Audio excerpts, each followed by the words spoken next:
Good afternoon, ladies and gentlemen. When I got a message from Vikram, the invite said the stock called India. I thought this was a wonderful way to look at what's going on right now in the country.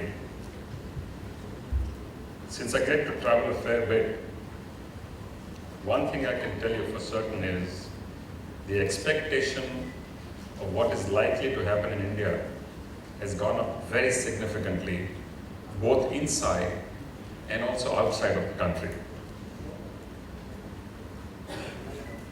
Especially because over the last few years, we had started to hear complaints about India not taking decisions quickly enough, or not making bold moves, or becoming obstructive rather than being facilitated to the economy and industry in general.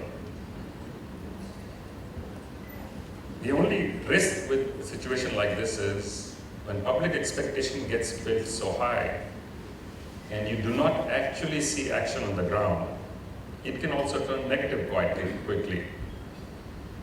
And if it does turn negative, it takes a long time then to turn the ship around.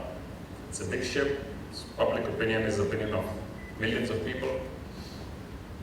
The reason I mention this is that if I look at our business as a company, our business is inextricably linked to what goes on in India as a nation. Most times, when people are first able to provide for their families a shelter and food, the first thing they would buy is a bicycle. And then once they bought the radio and the TV, the next thing they actually go and buy is a motorcycle or a scooter. So we are in some sense a true indicator of what is going on in India as a nation, the industry as a whole, and certainly because we have a significant share in the market, so our company in some sense also is reflective of what goes on in India. So if you don't mind, rather than focusing only on the company, I'm going to talk a little bit about what's going on in India and why I believe this is a very interesting time for all of us to be around in India, and therefore a unique opportunity for a company like ours. Many of the current programs which were already in currency over the last few years but were slow seem to have got re-energized, and a whole host of new initiatives has got announced in recent times. Whether you look at Delhi-Mumbai Industrial Corridor, which incidentally is the most ambitious infrastructure project ever conceived on this planet. There is no country which has done a single project of this size and scale ever. Not China, not the US, not any place in Europe.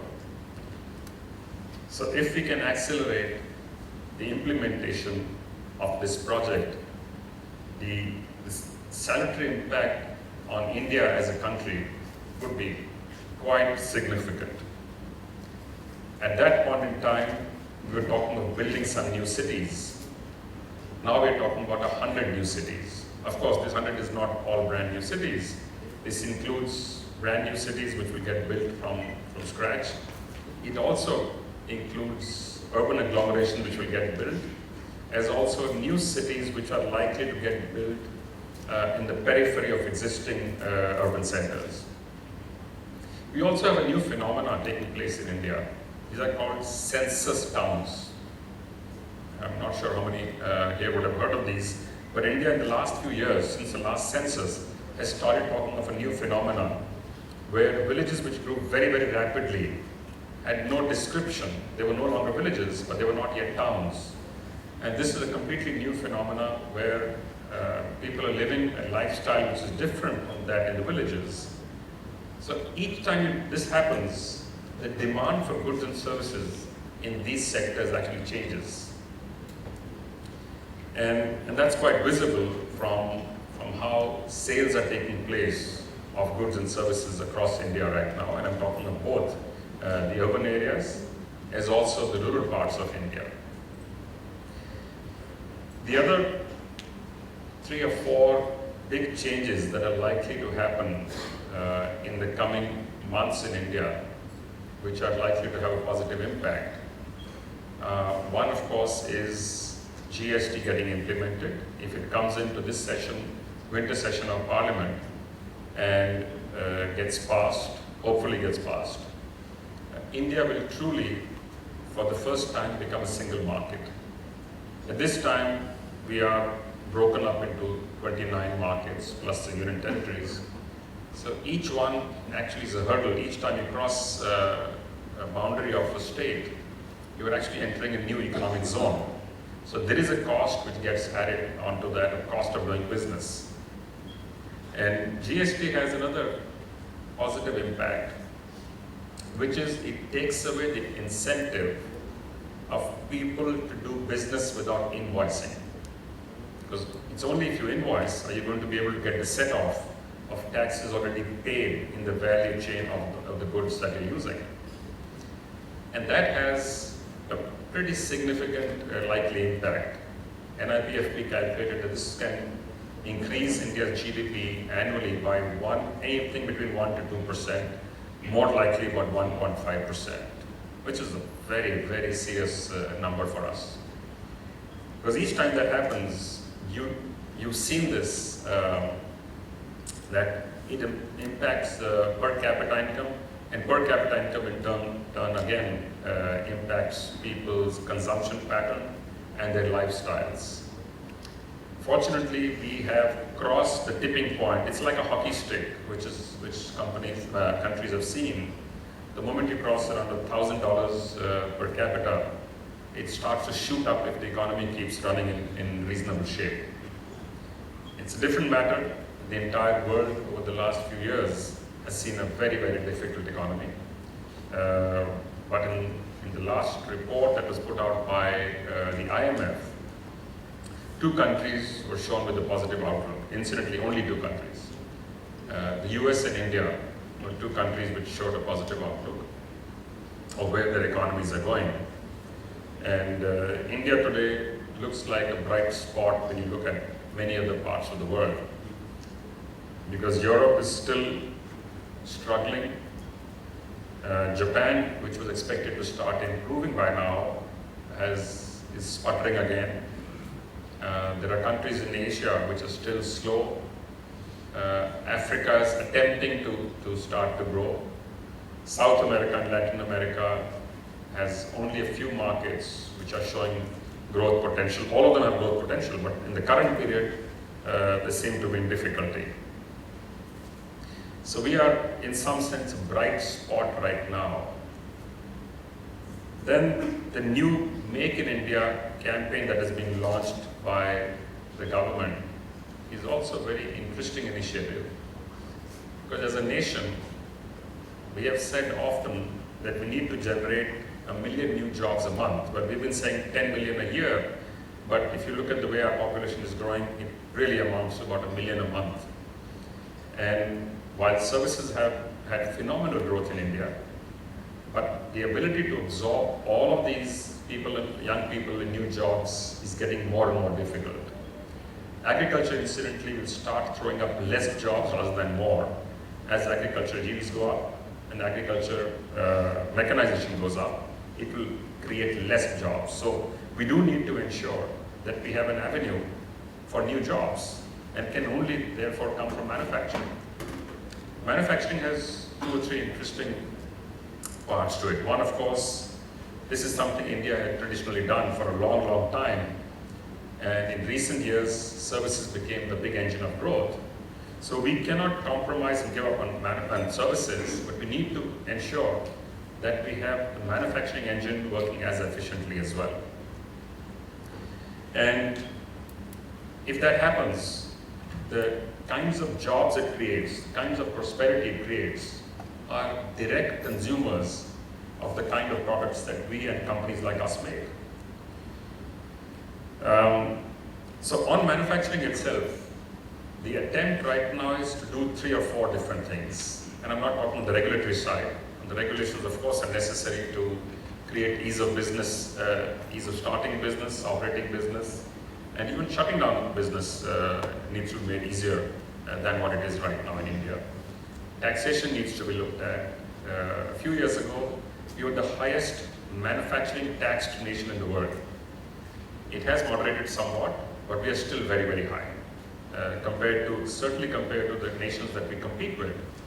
Because eventually we have to be globally competitive. In everything that we do, we need to ensure that we are globally competitive. That India is used as a base for manufacturing for the consumers in India, and India is used as a base for manufacturing for other parts of the world as well. We have demonstrated that in compact cars. Clearly it can be done in many, many other areas. So in manufacturing, the belief right now is that we need to focus, one, on a set of industries which have potential to become global leaders.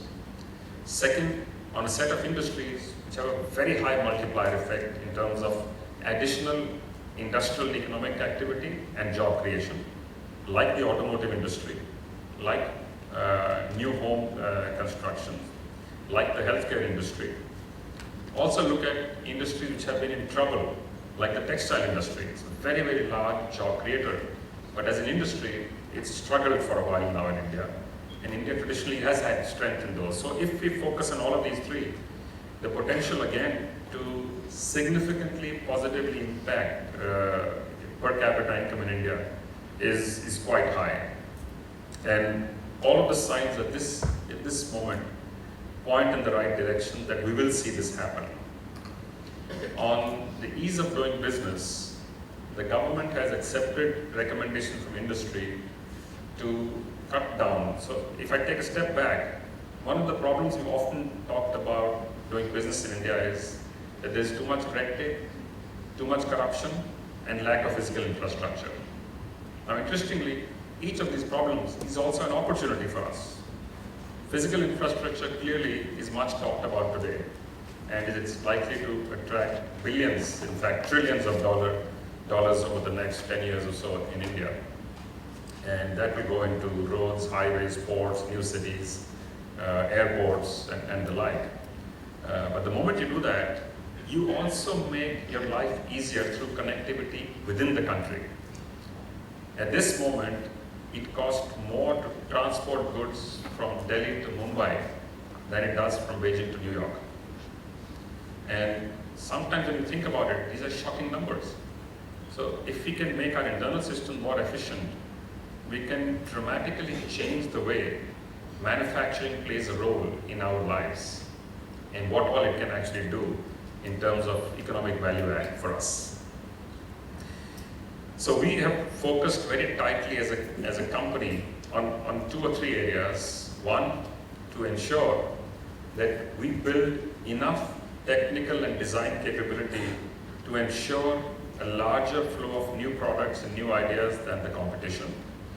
Because this is one of the questions being asked. Before coming in, I was just asking Vikram. I said, frankly, ours is a company which is so researched. I'm not sure how much I can tell you people that you don't already know. It's likely that some of the researchers and analysts know more than we know about our company. So I'm happy to talk about what impacts and what affects our business and how that is going. Because if that is positive, clearly business will have a positive impact. If that is negative, the business then needs to think about some other things. And so on the one hand, we've set up technology centers in different parts of the world. We've set up a technology center in Italy. We set up one in Austria. Actually, there are 2 in Italy. We are doing some work in the US where we acquired a company. And we are setting up what we believe will be the most progressive design and innovation center just outside of Jaipur, which will get commissioned next year. And we already, since we acquired Honda's stake, the company's already put out new products and variants and upgrades. Some of you who were at the Auto Expo this year would have seen some of these products, which included new things like a diesel product, like a hybrid scooter. So there are a bunch of new ideas which are completely designed from scratch. They were not just variants, they were completely new ideas as well, new ideas within the industry, some which have never been tried by anybody. So on the one hand is this initiative on focusing on very, very progressive design technology areas. Second is to build a global footprint. We've gone to 22 new countries in the last 2 years. And we will spend the next few years now building up distribution in these, building our brand in these. And in many of them we have assembly plants. In 2 places we've also announced actual manufacturing. One is in Colombia and one is in Bangladesh. The Bangladesh plant will get commissioned next year, and so will the Colombia. Actually, both these plants will get commissioned next year. And so it will allow, the Colombia plant will allow the company to start the supply in the area of Peru, Chile, in the neighborhood to Brazil, the neighborhood of Colombia. So that we don't necessarily have to send everything from here, but we can use the local manufacturing base and take advantage of that to build a truly global enterprise. Back for a couple of minutes to India. India is also going through an interesting transition right now in how it looks at its people. We've often said that Indians are very successful when they go out of India, but India was still struggling for a long time. So that had 2 different components to it. One, of course, was the facilitating environment. Second was the people's own exposure, skills, training, education. And that's one area in which there is a serious dialogue on right now.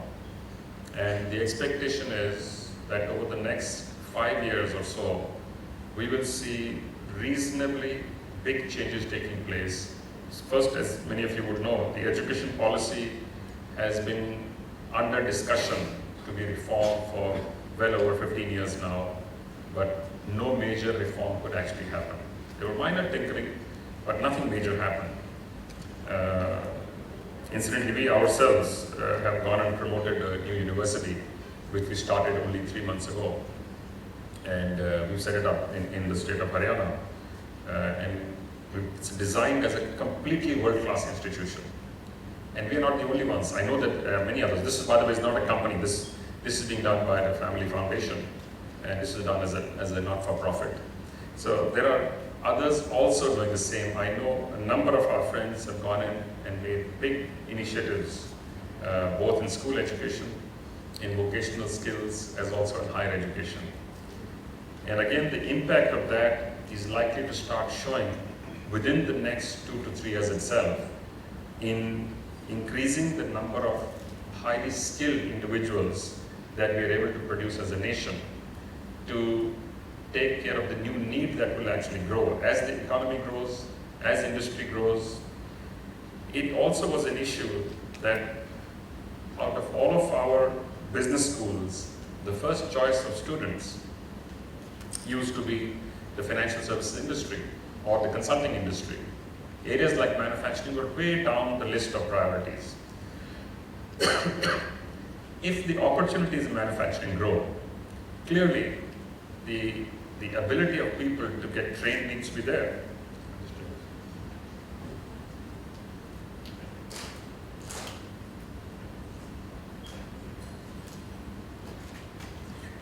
And if you are able to provide good, high quality education here for people in India, I'm reasonably sure both we will have more people staying back in India amongst those who are going out. And with the growth in these industries, like big infrastructure, manufacturing, etc., you will start to see more and more people opting for these as their preference for education. Two other large opportunities I should mention, both manufacturing related, but both really, really large opportunities that India is likely to see. One is in the defense industry. This, as you know, has been India's large import. India is the world's largest importer of defense equipment right now. And when the government used to order new equipment, their first priority used to be imports, second used to be Indian public sector, and only third would be Indian private sector. The new government has come and turned this on its head. They want the Indian private sector to play the biggest role. They will get the first shot at new orders.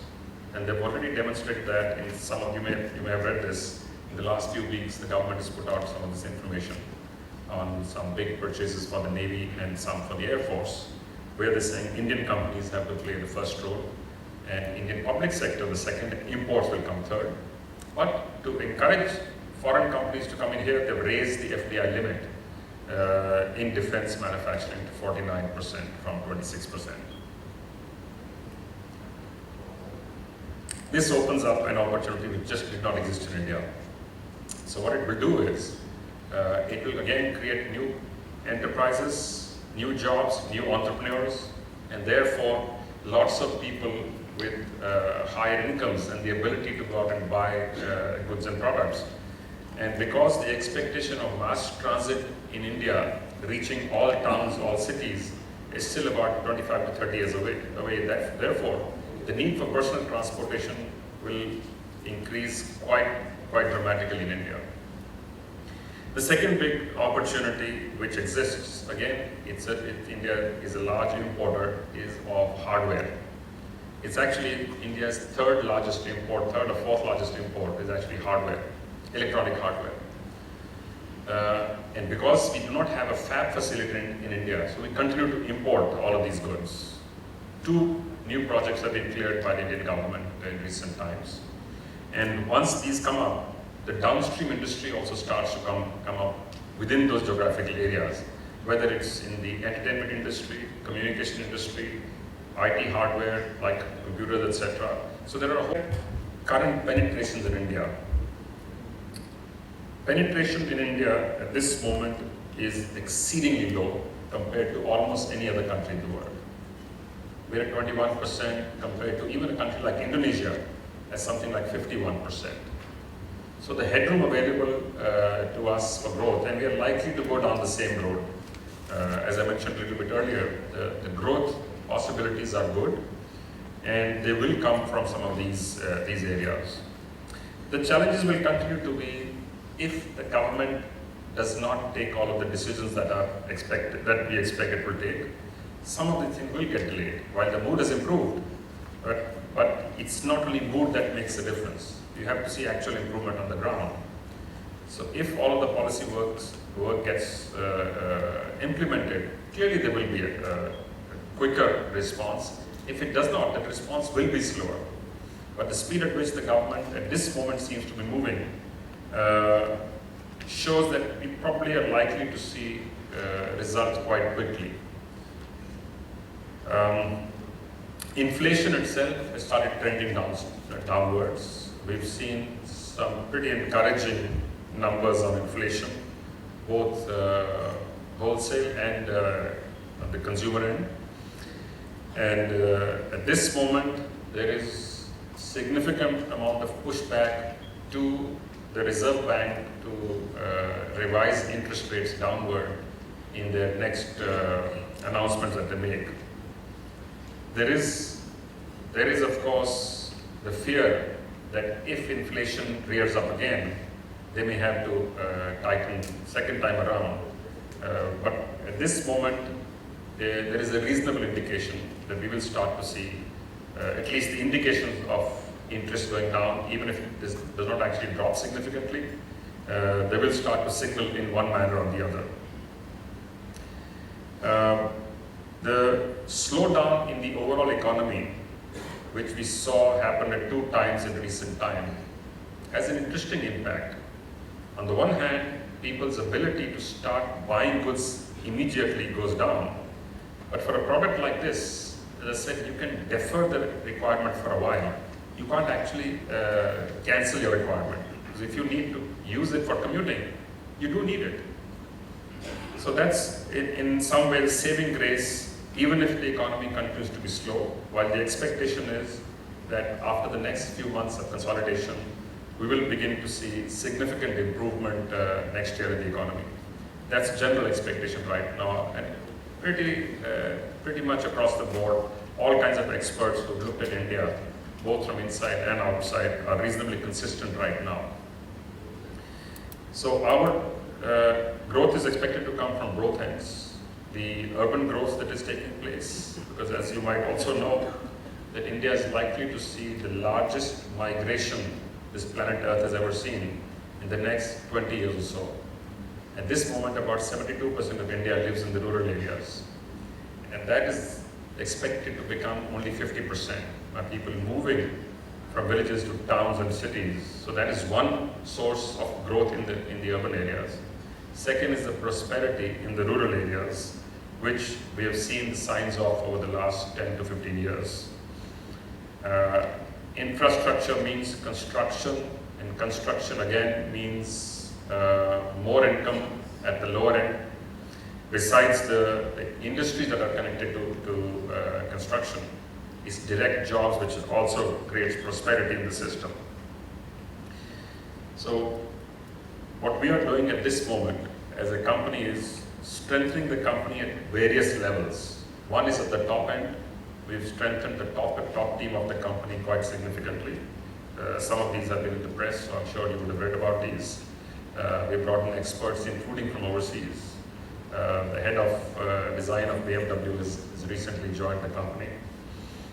We've also hired for people management, because we expect as the company becomes more global, there will be a need for us to look at people from different cultures, different backgrounds, different languages. So we also need to equip ourselves better to handle a more diverse set of people.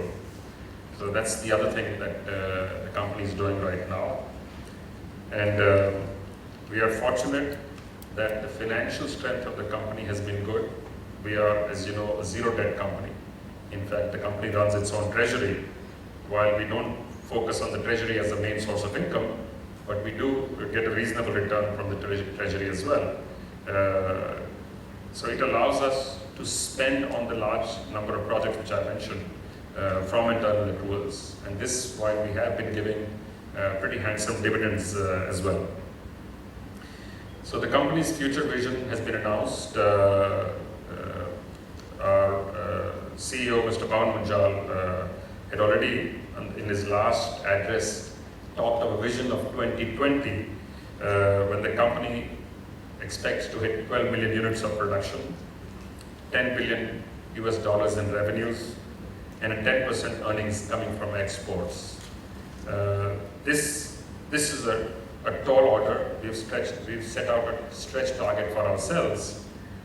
But the idea is, if you don't set up a target like this, you can never actually get to the kind of action that we would like to see.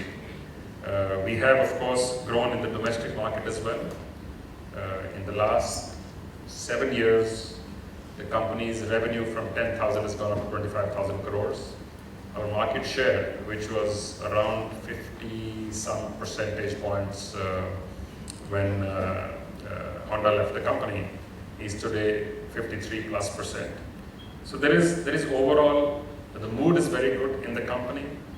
And we also like the mood in the country, which we believe is a great support for a company that wants to have the kind of aggressive growth that we are talking about. We hope to stick to the philosophy and the values of the organization, which is to focus on relationships, focus on meritocracy, to continue to focus on ethics and values of the operations and how the business is run, to continue the relentless focus on cost management through a number of initiatives that have been launched, and to reconcile the difficult position that we are in. We want to give a very low cost product with, which is at the same time a very, very good product. We want to give a high performance product with very low fuel consumption. So these, in some sense, are conflicting requirements, but we have fortunately been able to work at this over the last over 2 decades, and we believe the company is getting better and better at doing this through many new ideas which are generated both inside the company and from the many partnerships that the company has. And we have been encouraging ideas and innovation actively from inside the company, and that response has been absolutely phenomenal. Many of the new ideas, both on products, design, and on management process are coming through innovation. And we hope to do all of this at a speed faster than what we used to do earlier. And that we believe is our biggest challenge, and that is also what we believe drives the organization and is also the most exciting part of what we do. Thank you very much, and I'm happy to take any questions if you have. So I'll open the floor to questions.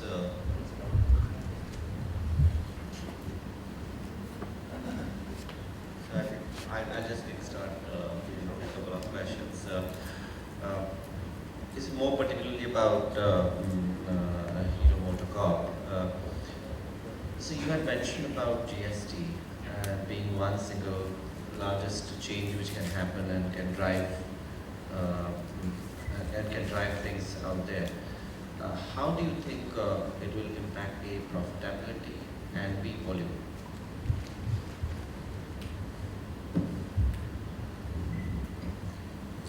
So as I said, at this moment, what happens is that because we are producing only in 2 states right now, and we are transporting goods to across the country, every country. So every time you cross a state line, there is a cost, there is a tax involved, there is a cost because the trucks get stopped, checked, and then go on. And many states have entry taxes. So there are a number of hurdles in working as a single market right now. That is one benefit at the supply end where we supply. The second is on the input end. So at this moment, the taxes, some of them have a cascading impact. When GST comes in, regardless of where goods are produced, each component in the value chain will get this full set off that it should. So the cascading effect will also get taken off. So there are benefit on both ends. And any impact on volumes produced? So volume is a natural fallout of these. Whenever things become more efficient, they become easier to acquire, or the cost goes down, the volume always does go up. So when I mentioned the GDP is expected to go up by 1 to 1.5%, it is because volume of sales of goods will also go up. Question from there.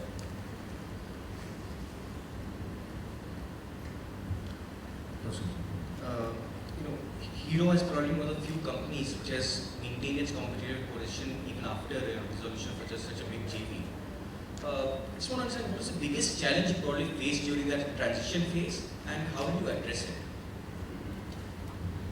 So if you remember, when we were negotiating with Honda, that portion was public because we are a listed company, so we had to make the announcement to the stock markets. The analysts started writing extensively in those days. And the different reports, if I remember correctly, one said, how can this company maintain any market share? Where will the company get technology from? How can you sell without Honda's brand? And somebody actually put out a number, I don't remember who it was. They said today the share may be 50%, but it's likely to drop to 20% after Honda leaves. So it's actually interesting. It didn't drop, it actually went up. And there were 2 or 3 reasons. One, I think, because we actually the company prepared itself very extensively. And second, there was a drive to, we have been the largest company in the world in volumes for 12, it's now 13 years. So at that time, we already had been for 11 years. So there was a sense of pride within the organization that we must not allow ourselves to slip at any cost. So we started interacting very actively with different places where you could get technology and design from. Some work was already being done in the company, while Honda used to do the base design, but the ideas were all being sent from here. And there was some work, not on the engineering front, but on the design front was actually being done here. So we very quickly ramped that up, plus started interacting with the companies in Europe. We also did some work in Japan. And I think it was almost laser focus in those days, early days of the transition.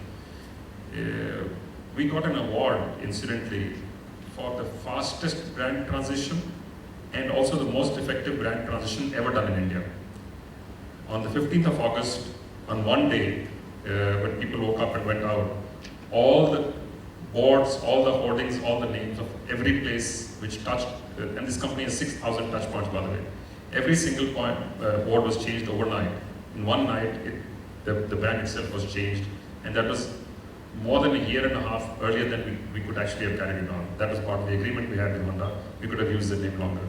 So it was a sense to do something special inside the company. I think it made the big difference. It's hard to quantify all of this, but it's more the human spirit than anything else, really. And we've always felt ourselves as a very Indian company, which wants to be a global enterprise, but we are a very, very Indian company. So there's this sense of drive in the people, which actually I think drives many of these things. Another question I had was related to exports. Now, obviously we're expanding in areas, you mentioned Latin America, but one of the interesting articles which I came across was when we were looking at US as a market for exports. Now that's a very heavy machine enthusiast driven market.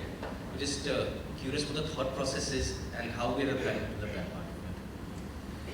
So if we want to be a global enterprise, we have to be a global enterprise. We don't only want to be an Indian exporting company. We want to truly turn this enterprise into a global company. And if you're going to do that, you have to be at all of the key markets. So our first phase was to go to the markets where products similar to what has already been made are consumed. So we went to the obvious ones: Africa, Latin America, Southeast Asia are our current first phase, including the neighborhood. We've gone to Sri Lanka, Bangladesh, Nepal. In fact, we have some very interesting market shares in some of these markets now. And so the next phase is to go absolutely to the most difficult markets. So we're actually preparing ourselves to say, if we can sell in the toughest markets in the world, we should then be able to sell any other place. So that would involve effectively creating a new market, because it's not a market that even has the product in any form. So, as you're probably aware, we acquired a company in the US which makes super bikes. They make very, very large racing bikes, etc. So we have access to knowledge and technology. And we're looking at what is the most efficient way right now for setting up a distribution in those markets. But you're right, we'll be creating a market. Thank you.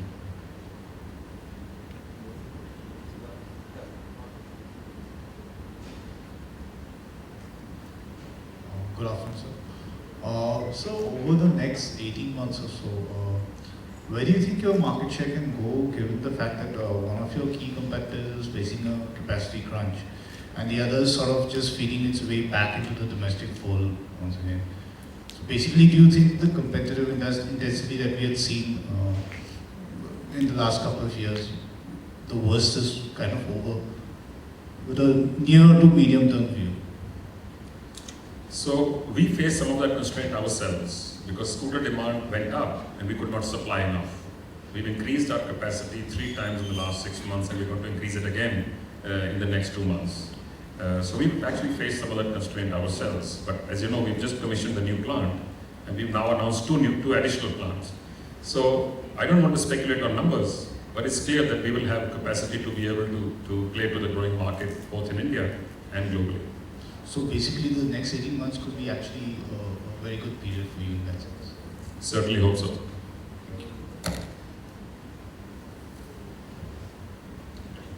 Thank you. So a lot of has been talked about Make in India, and auto ancillaries has been an older part of this story for quite some time. How do you see this industry shaping up in the wake of this new initiative by the Prime Minister?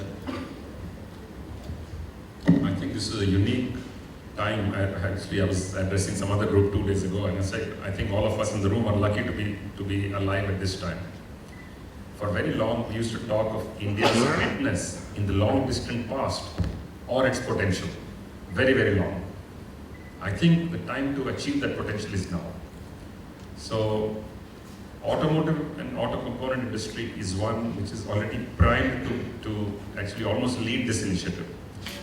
Because when this started about 12 or 15 years ago, people said, how can India be an exporter of cars? People used to laugh at the idea itself. But there is hardly a significant global company who's not using India as a base, at least for their compact cars. And the auto component industry has done a very good job But the upside available to us now, they've now learned the tricks of the game, how to be more competitive, how to constantly keep a watch on cost, because the way many of these global companies buy is not just fix a price. They will fix a price and then want to reduce it every 6 months or every 1 year. So this is something that our industry is now learning. In India, I'm talking about the component industry. And that is going to give it an opportunity for a foothold in many new markets. And the preferential trade agreements and the FTAs that India had signed, at one point have been seen as a negative by India because other countries started sending components here at zero duty or low duty. Frankly, if you're smart, the opposite is equally true. You can actually export to those markets. And I think that's the opportunity we have to encash now.